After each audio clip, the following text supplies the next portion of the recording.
Britannique militaire de Saint-Louis aux ordres du lieutenant-colonel Alid Gueye.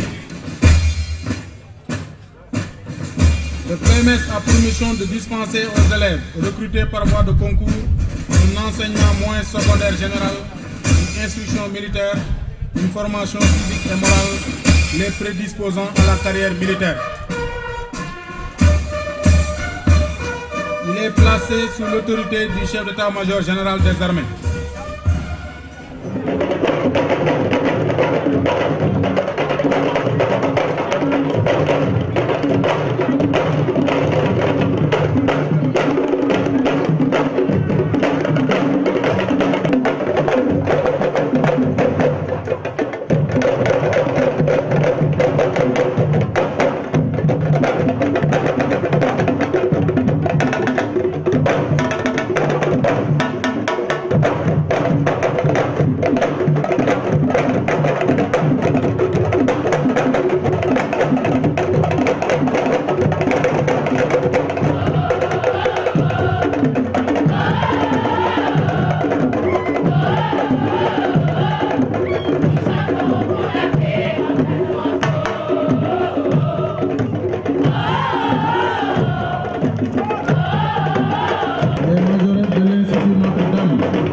L'école des Parcelles Assainies 24 porte le nom du quartier au cœur duquel elle se trouve.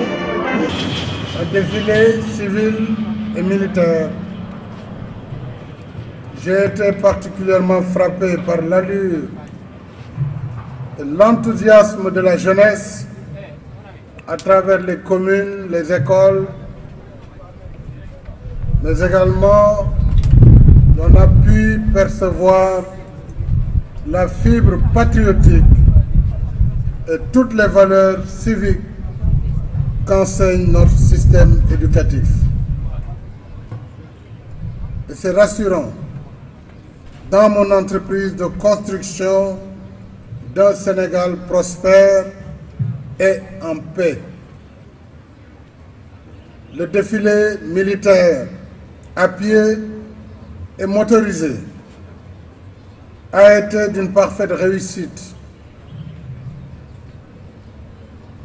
Vous savez, la parade est une des meilleures indications de la discipline, de l'état moral, du niveau d'entraînement et de cohésion d'une troupe. Voilà qui rassure sur la capacité de nos forces de défense et de sécurité à faire face à toutes les menaces, mais aussi à participer aux actions de développement et d'éducation de la jeunesse. Je voudrais saluer le rôle des forces sénégalaises dans les missions de paix. C'est d'ailleurs le thème de cette année. Contribution des forces de défense et de sécurité, à la promotion de la paix et de la stabilité internationale. Nos forces contribuent grandement au rayonnement et au prestige de notre pays. Et je voudrais réaffirmer ici ma volonté de doter des forces armées sénégalaises, les forces de défense et de sécurité, de tous les moyens nécessaires aux missions qui leur sont assignées. S'il plaît à Dieu, l'année prochaine et les années à venir, nous verrons une montée en puissance de toutes les armées, terre, air, mer, de la gendarmerie nationale, des forces de police et de toutes les forces paramilitaires. C'est le moment pour moi de remercier le général de corps d'armée, Cheikh Gueye, chef d'état-major général des armées, et le général de corps d'armée Meïssa Niang, haut commandant de la gendarmerie nationale et directeur de la justice militaire. Féliciter également le directeur général de la police nationale, tous les hauts commandants qui ont dirigé les différentes troupes des forces de défense et des forces de sécurité. Et je voudrais particulièrement distinguer le colonel Tamba, chef de la zone militaire numéro 1, pour la parfaite organisation de ce défilé.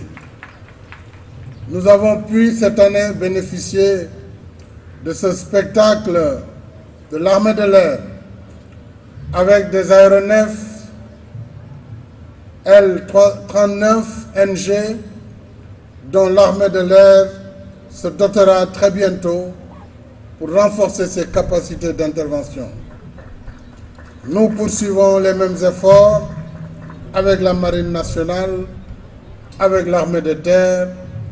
Nous l'avons vu avec les sapeurs-pompiers pour la protection civile, avec l'administration pénitentiaire, avec la douane, avec les eaux et forêts, mais également avec le service d'hygiène ainsi que toute autre composante paramilitaire qui aura défilé aujourd'hui.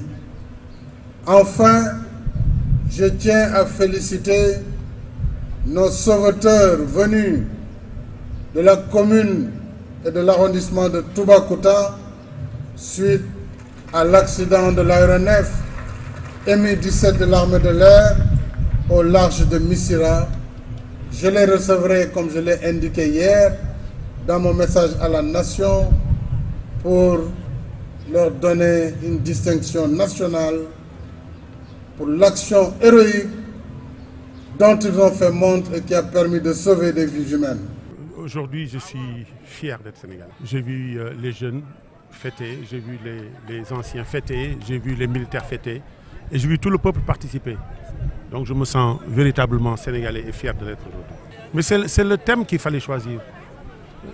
Sans la paix, on ne peut rien réaliser. On ne peut pas trouver meilleur thème. Et c'est dans la paix que le développement pourrait se faire. Donc bravo pour ceux qui ont pensé à ce thème-là. C'est un domaine réservé à des spécialistes en la matière. Moi, ce que je sais faire, c'est observer. Je sais que le Sénégal est sécurisé. Vous savez ce qui se passe un peu partout. Mais notre pays est sécurisé. Je dis bravo à ces hommes qui gèrent notre sécurité nationale.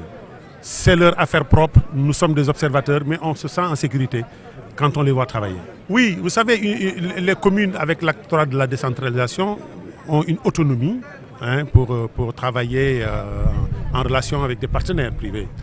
Mais vous savez que la voirie, c'est quelque chose excessivement cher et les communes ne sont pas très bien dotées.